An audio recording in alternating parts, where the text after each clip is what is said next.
Most people know Hamas as the radical Islamic organization firing rockets into Israel, but few realize the stunning origins of this group and the role that the Israeli government itself played in its creation.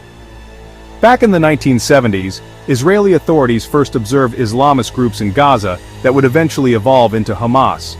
At the time, these groups seemed harmless, focused on religious study, not on fostering confrontation. Israel, facing off against its main foe, the secular left-wing Fatah party led by Yasser Arafat and dominating the Palestinian Liberation Organization, saw an opportunity. By quietly supporting these Islamists, Israel believed it could fracture Palestinian unity and weaken its enemies from within. In the 1980s, Israel officially recognized the charitable precursor to Hamas, called Mujama al-Islamiyah, registering the group and providing funding to help it entrench itself in Gaza and the occupied territories. With Israeli approval, Mujama al-Islamiyah, later known as Hamas, built schools, clinics, libraries, and kindergartens.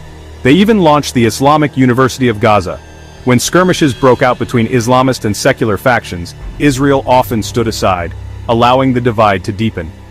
Declassified documents from the era show a conscious effort by Israeli authorities to strengthen Hamas, specifically to split Palestine and undermine the power of the PLO. One retired Israeli official, Avner Cohen, later admitted, "Hamas, to my great regret, is Israel's creation." Brigadier General Yitzhak Segev, the Israeli military governor of Gaza in the early 80s, even stated, "I funded the Islamists as a counterweight to the leftist PLO, with Israeli taxpayer money." Yasser Arafat himself called Hamas a creature of Israel. But after the 1993 Oslo Accords and the brief hope of peace, Hamas turned from an Israeli tool into its most powerful adversary. In 2007, Hamas fighters stormed Fatah offices, cementing the split, unleashing waves of rocket attacks, suicide bombings, and constant resistance. The result? A permanent political split.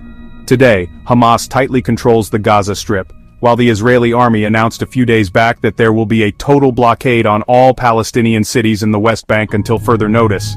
Palestinian society remains divided, just as originally intended. The story of Hamas isn't just one of religious militancy, it's a cautionary tale of how manipulative strategies can spiral out of control and how the seeds sown in secret can grow into unexpected consequences. This is history you're not supposed to know, but history, no matter how uncomfortable, refuses to stay buried.